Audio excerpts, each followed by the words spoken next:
Hello, everyone, and welcome to Poetry on the Patio with Pleiades. We have Leonardo with us tonight, and I am so excited to welcome you guys to episode 22 of the podcast. And please be inspired, people and their mamas. We got some exciting news for you, so let's jump into it. To begin, do you have anything that you want to say to the plebeians? My name is Leonardo.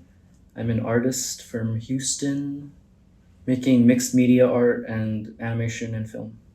Awesome.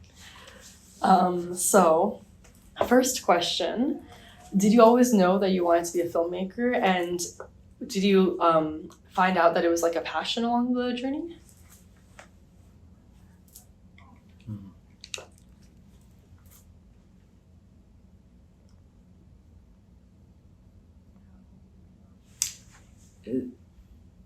I feel like when I started to really acknowledge stories and the films my dad were showing me, because he was what they consider a cinephile, someone who likes films. He was I guess he would consider a cinephile, and we would go to Blockbuster, and he'd always be showing me movies. And around this time, there was this film that really caught, because I always grew up playing toys with like little toys and making up my own stories. And one day we went to Blockbuster and we saw this film, or I saw this film really. It was called Lego Clutch Powers, and my mind was blown because it's like they made a movie about the toys I play with. And so I feel like, I don't know, like seeing my toys come to life in that format, I guess, I thought that really inspired me. And then later throughout the years, my dad got me like a camcorder, and I'd make my own little movies with my little toys or whatever. And then he got me a DSi, which is a DS with internet. And there was this app called Flipnote Studio. Yeah, I remember that. And there was this, not only was I making my own little animations and whatnot, but there was this little hub just full of like creators from around the world, and they'd share their art and get all this recognition. And then I thought, man, maybe I could be doing something like this. Yeah, you see that like everyday people, and not just that, but like the things that you had come to life. That's very beautiful. Like just to see like other stories that have been connected to you, and it's like, yeah, all throughout time people have been doing this. Yeah, that's awesome. So moving on to the next question. So maybe behind the scenes, maybe on set also, but in film, who do you feel like you can rely on the most that like uplifts you to be the person that you are today? My family is a huge, like, they help me a lot, and they give me notes, they tell me all this stuff. Like if I ever need help, they help me. And another person, my friend Christopher. Yeah. He's like my creative partner, so whenever I'm stuck on something, he helps me out. Whenever he's stuck on something, because he writes his own stuff. But yeah, I'd say my family and Christopher. Yeah. They really help me a lot. Yeah. Yeah, it's wonderful to hear your family, you know, is supportive in all of your journey. And yeah, I feel like, you know, getting that community support, like from not just your family and outside of it, and to remember that like, you know, everyone is here for you. Like that's just, it's nice to remember and like reflect on that. So thank you for reflecting on that. So, you know, I got to see your YouTube videos, and this was amazing. Personally, yeah, of course. As a viewer, I felt like it was just super whimsical, like childlike, and I felt as if, I don't know, I was like immersed in your world, you know, and yeah, I could see like stories in moments and stories like throughout minutes, you know, but it was just like, again, an entire world that I felt immersed in. And yeah, I feel like I want to know, where do your animations come from? Like, where do you feel like, maybe if you can reflect on maybe a couple of the videos that you remember doing in those moments and like what you were maybe going through? Yeah. So I always my art style has always been like abstract and whimsical, because I feel like I grew up at a time surrounded by like colorful things and colorful companies even. Like, they seem great today Yeah. with their, I don't know. I feel like art and business, honestly, like corporate, more corporate. All grayscale. Yeah, everything's so like Pixies gray. from the Fairly Odd Parents. Yeah. And yeah, I don't know. And so I just kind of want to try to bring this back into my own work. And you were asked, what exactly did you ask me? Yeah, like what might you have been going through that like, you know, made you create those animations? Mm-hmm.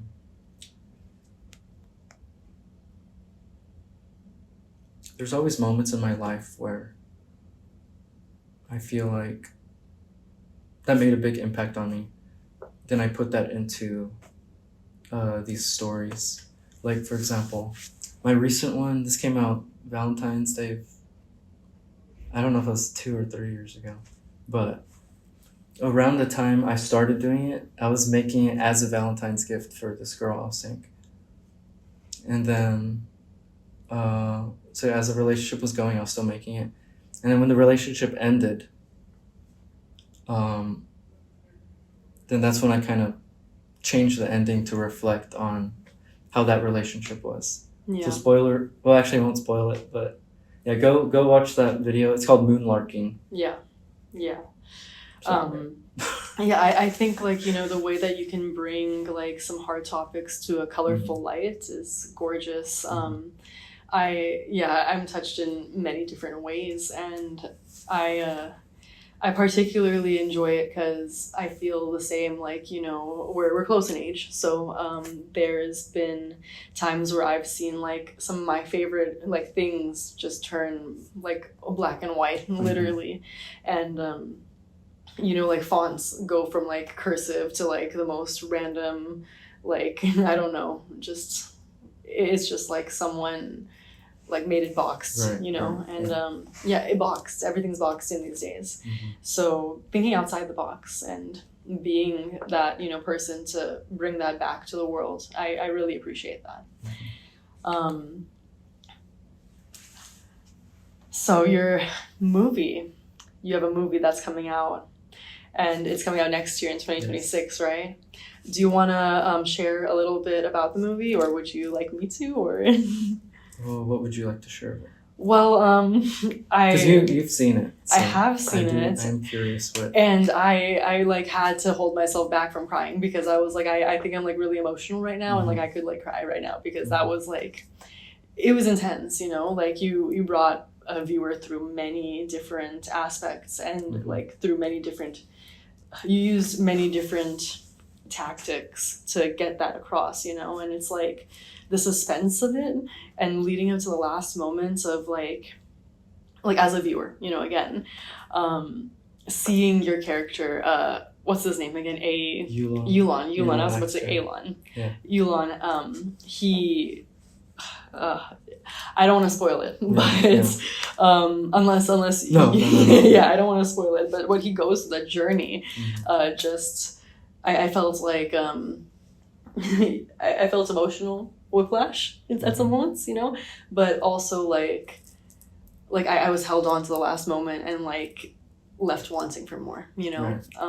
So yeah, just the entire story of how, or just the way that you got those emotions across to me. Like, I'm a pretty emotional person, but like I did have to hold myself back because I was like, it's just amazing, again, seeing the animations that you do and seeing the way that you color the world and what you brought in through, you know, your graphic design background and I don't know, your work background in general and your school background, and your everything, you know. I feel like you see it as like as a person that knows you and someone that's been seeing your art throughout the years. It was wonderful, and I can't wait for it to come out. So people, of course. It is going to be premiering at Latin Fest 2026. Yeah. So it's gonna be world premiering there. Wow. Yeah. Latin Fest. Yeah, That's Latin amazing. Yeah. And It's gonna be here in Houston. so viewers can come here in Houston Yes, and and see find what location? I'm not entirely sure. I still need to get more details, but Yeah. it's April 2nd. Okay. I'm pretty sure. April It's either 2nd. April 2nd or April 6th. I'll post it on my social media. April 2nd, 2026, folks. Yes. Be in Houston. Yeah. Yeah, Latin Fest. Experience it for yourself. Yeah, Latin Film Fest. Mhm. Yeah, yeah. So yeah, is this your first live action or your first mixed media, or like, yeah, describe a little bit more of like that process of how you got here. I did mention my DSI. Yes. I would include a lot of like little drawings Yeah. and physical stuff I take pictures of. So it's like Yeah. stop motion mixed media. Oh wow. So I was already playing with like Yeah. ways I could tell stories using the budget I had or whatever. Yeah. Or like the resources I had. So you'd get like a picture and then like add animations on top Yes. of it. Wow. Or it would be like you would take a picture of something moving and then you'd have a guy writing it like yeehaw with like a lasso. Yeah. So, on Flipnote, and there was this other one. It was more like photo Yeah. stop motion. But there's another one on the DSi that was like that. Yeah. So yeah, I've always been kind of playing around in that sort of field. Yeah. And do you remember anything else from like the DSi like days? Like do you remember specific like animations or like pictures that you used that you can maybe describe to the viewers? I don't even remember. It would just be Yeah. little cartoons and crazy things. Wow. Yeah, Yeah. stuff like that. Do you I guess remember I've either- always drawn Oh, kooky okay. little fellows. So I see. So you just like elaborated on those little guys that you yeah, like. I guess I made. polished them up. I Yeah, guess. I see. That's cool. And I want to hear more about your YouTube because I saw your your live action video on YouTube. Right. And I'm sure, you know, like you said, your DSI was earlier Mhm. than those videos, but I would love to hear you describe that for the audience. Yeah, so the first live action thing I published, Mhm. it's called Croakers, and it just takes place in my backyard. Just frogs jumping, Yeah. or toads, something like that. Yeah. But I just record video of them, and I started playing this little tune on my piano, and then I just made a little music video, I guess. I mean, Yeah. it's not very good. I mean, personally, I love the score, and I was like, wow, you made that. Like you did that. There is another one I worked on. It came out a lot later. It was like the 5-year anniversary. I animated this thing about this frog being cloned. And it's the same song, but I gave it to this composer in Ukraine. And he's the guy I mainly work with. Yeah, he's a music guy I work with a lot. Mhm. He did the ending song for Leatherback, that instrumental piece. Yeah. He did the Croakers. Wow. He's done other ones. He's very, very talented. Yeah, I love that, you know. His name was Boris something. So, Yeah. shout out to that guy. Yeah, I love that you're loyal to this guy because of the Mhm. work that he's produced for you, and like, he's very talented. yeah, I especially think the score of Leatherback was a part of the emotional like storytelling. You know. That the rest. Tamachi, do you know who Tamachi is? There's a music artist named Tamachi. I think so. Yes. They're from San Antonio, and they made a yeah. song. They made a song for my movie. Really. Yeah, it's called Oh my Future God. World. Wow. And her and I wrote it, and so that's another song, and then there is a traditional score that's more electronic. It was by this guy named Louis Palfrey. Yeah. I'm working with him. We still haven't shared anything quite yet. Actually. Okay. Yeah. No, I think I could share that, but Yeah. yeah, I think that's about it. Yeah. Cool. Yeah, but like all these people I work with are very, very talented. Yeah. And they're from all over the world, really. Yeah. I mean, Tamachi, San Antonio. Louis Palfrey is from the UK, Yeah. and Boris was from Ukraine. Yeah. That's crazy. Like, again, the last song especially was what was like, wow, like it just wrapped it all together emotionally, you know. And to know that he did Croakers. No, you did Croakers. He did The remastered version. Yes. He also did. I haven't released this. I never released this, but for the moonlarking thing, Mhm. the one with the aliens on the moon or looking at the moon. Yeah. I had originally made a song before, and I made a little art piece. I've never shared it, but I'll probably share it by the time this comes out. But or maybe next Valentine's Day or something. I don't know. Okay, so I kind of wanted to hear more because I like this. This was the first song I've actually made that I liked the tune. Yeah. So I gave it to Boris, and then he made his own version, and that's the one you hear. Oh, I see. That's the one 3 years ago. Yeah. Wow. Yeah, it's crazy what you can do from like a simple thing to like a sample, and then like, I mean, it's not even that simple, guy's a though. genius. He's like a musical genius. I mean, I feel like it's not even simple though. Like what you first created in Croakers, like again, like it's almost got like the rudiments of like Twinkle Twinkle Little Star, you know, and it's like, wow, this is like really like moving me, you know, like there's something about it that's just like so whimsical again. And yeah, I think again, I really appreciate that as a viewer. And I think a lot of it comes from like, you know, people are scared to let go of their childhood, you know. Yeah. So I try to kind of add that into my like kind of nostalgic old stuff, just to. Yeah. And it's like in 2025, you know, and it's like you're scratching that part of the brain where it's like, no, this is what media looks like. Yeah. This is what media should look like. And Leatherback was shot on. It wasn't shot on VHS. It was originally shot on digital cameras, like Sony cameras. And then I had this guy. He has a authentic VCR, and he can put whatever file into it, run it through, and it looks like it's like. No way. Yeah. That's so cool. Because I didn't want to add an effect because you can tell it's an effect. And so. But it's like authentic. Yeah, it's authentic, like straight up authentic. And I kind of want to get it on a physical.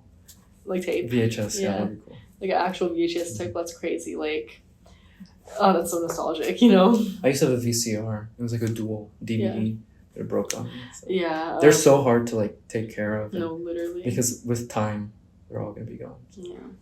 Yeah, my family had one until like a couple of years ago, and it was just so heartbreaking because we had so many VHS tapes, and we still do, but there's no way that we play them. But I wish like, they could make like a digital VHS, but that you can't do that because the way it's like too old. That's maybe a lot of work, and it's like a lot of times But it'd have to be like emulated or something, so it won't be the authentic. Exactly. It doesn't make sense. There's gonna be processes. Yeah, there's gonna be processes that make it less like the actual thing. Yeah, and it just takes away the value of the actual thing, the nostalgia factor. Well, I do want to have a fun question. So, what is your favorite movie of all time versus your favorite movie right now? One of my favorite movies of all time is Back to the Future. Yeah. I just think that movie's so good. Even today, it's like kind of it's like a time capsule of its like generation, because you really don't see movies like that anymore. Yeah. With like actors kind of like stuff today's too dramatic. I feel people play it straightforward. So I feel like I don't know, Back to the Future really balances like the comedic and the drama so well. Yeah. Even the second one too. I mean, all three. I mean, the third one's okay. Yeah, I mean, they're just trying to close it off, right? Yeah, that's true. Yeah. Just want that last paycheck. Yeah. Exactly. They're probably required to do that, honestly. Yeah. So the current. Yeah. I mean, how can it compare, right? If that's the all time. It kind of has that. There's this film called Blackberry. It came out 2 years ago. It's about the Blackberry phone. Okay. And the filmmaker who did it, Matthew Johnson, he's from. Oh, look at that person! They're like in a wedding dress. Wow. Oh, they're doing a photo shoot. Oh, anyway, so, what was I saying? Yes, your favorite movie, Blackberry. Blackberry. Yes. That was from Matthew Johnson. He did this film called The Dirties. It's so good. It's about these two guys who are. I shouldn't talk about it here. We're in a college campus, so it's about school. People do bad stuff in schools with weapons, but it's like a found footage documentary, and it's like the main guy who wants to do it. His friend is kind of just like, okay, this is a joke, but I'm playing into it. Yeah. And then it starts to take kind of a turn. It's really, really good. Yeah. But he's done this other show he did, Nirvana the band. I saw it at South by Southwest Mhm. this year for the world premiere. I think it was world premiere Oh, cool. or the state premiere. I don't know. Yeah. But yeah, just seeing this guy, I don't know, like go from this little show on the internet to doing like these types of movies. I think it's like really inspiring. Yeah. Like even there are YouTubers making really good movies. Like the Talk to Me. Did you hear about Talk to Me? The one with the hand. I think so. Yeah. And then they also did Bring Her Back. That one was so fucking good. Yeah. But they started off on YouTube making like Ronald McDonald. Yeah. You know that meme, the one, the Ronald McDonald flipping out at the kids and Yeah. shit. Those are the same people who That's did that. crazy. Yeah, I know. So what's so smart, people are I think, amazing. is I guess they kind of figure out how to make money, Yeah. and then with that money they make an actual like. I mean, not saying that's not an art piece. That McDonald's thing. No, exactly. It's thing, you know. But it's like people have a vision. Yes, absolutely. Yeah, and I love vision. Like, And these two guys, they're the same guys who, are they brothers? I don't know. Are they two guys? I'm probably mixing them up with someone else, but that's just so crazy to me. So you said that movie came out 2 years ago. Blackberry. Yes, and the other one, I forgot the name. Oh, Bring Her Back. That was this year. Yeah. No, that was last year. Yeah. No, I think so. No, it was this year. Yeah. Because I wanted to see it in the theater, but my dad, he was too tired. He went to sleep, and I was like, Yeah. I should have just went and saw it anyways. Yeah. Well, I'm so glad that these media pieces are out there for us to come back to. Yeah, and find again. Yeah. So again, we know that you do some of your music, some of your scores, and your family is filled with musicians. People may or may not know, but you have been, we've been friends for a while, and you told me this a while back, and I was working for the Los Cardenales as a vendor, actually, and you told me that your uncle is Felipe, which is crazy, first of all, because it's such a small world, right. And another crazy connection of people that I know but didn't know that you're related to was Los Johnny Jets. And you have reminded me again, and I think I just get so baffled each time that I'm like, of course this is your family, like of course Los Cardenales, and like you're related to Los Johnny Jets, of course. How else would you have this power? So I want to ask, like, how does this like color your viewpoint of like the music world, or like how does this like, how can you channel this energy in your blood, not just like music wise, but like I guess just creatively, like how has this channeled your energy? At first, like I saw them play like shows and stuff, but I never really thought nothing of it. I mean, I thought it was cool, but I never really paid attention to it or figured out like the nitty gritty. As soon as I started making or attempting to make songs, because all I do is just tiny tunes, and then I send it to whoever to do their own twist on it.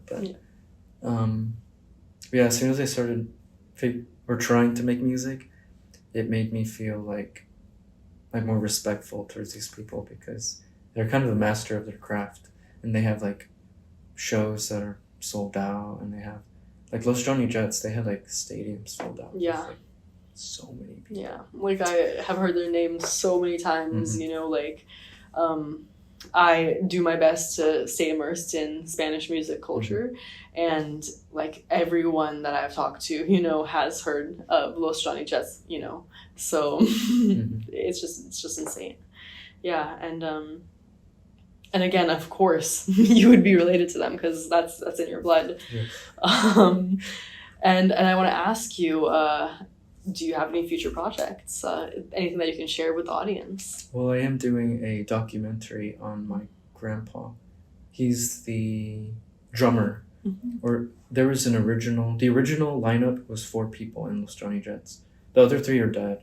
And so my grandpa's, he's the last person of the original. There are 2 other people that I'm in contact with, Oscar and Efren. Efren, he gave me so much information. Efren, he's gonna be in this project that I'm working on. It's gonna be a documentary, Mhm.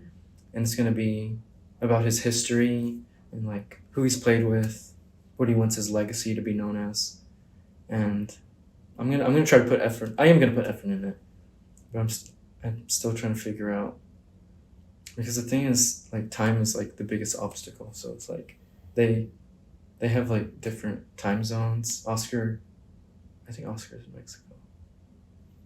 Yeah, Oscar's in Mexico, but yeah, I'm gonna try to figure out a way as soon as possible because they're all very old. Yeah. And getting in touch with them like while they're here, like Yeah, that's, exactly. that's beautiful. Yeah. And I want their stories to be told and remembered. Yeah. Because they're an important part of history. Mhm. Yeah. And again, like, there are very tiny fragments of them online, Mhm. but it's like huge things. Yeah. And so there's a lot of history that's just not out there. It's like gaps. Yes, Yeah. and I have to talk to like 4 different people to figure out what exactly happened, because sometimes they're like, oh, I don't remember. Yeah. And then someone else would say, oh no, this, and then they'll go, oh no, oh yeah, this, and then And it's We'll more start than 4 building people, because then there's like all the people that are connected to the project, and it's like, well, how do you get more information, and who has the information? That's like, it's an entire process. Yeah, and at the time, why it's so difficult too is because after 1971, the Mexican government was cracking down on rock and roll music and censoring so many people. So a lot of that history was like destroyed. Yeah. Or like not really documented. And I mean, it's still affecting us to this day. No, yeah, exactly. Which is why it's such an important thing. Yeah, this is a story that needs to be told today. And shared. Yeah, you're literally you're filling in the gaps of history. Yeah. And that stuff should not be lost to the tales of what we're going through in history right now. Yeah. So I do want to shout you out before we go any further. So, how can the people find you online?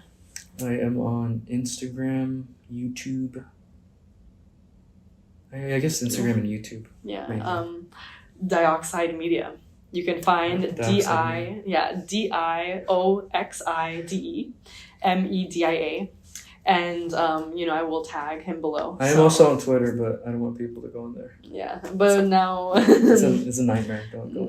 Now people are going to be thinking that you're trying to reverse psychology them, and and there's going to be some sadists out there that are going to find you. Yeah, that's true. Yeah, and that's fine. I mean, everything I say is out there. All publicity is good publicity when you have a pure heart. Yeah. So that's true. Yeah.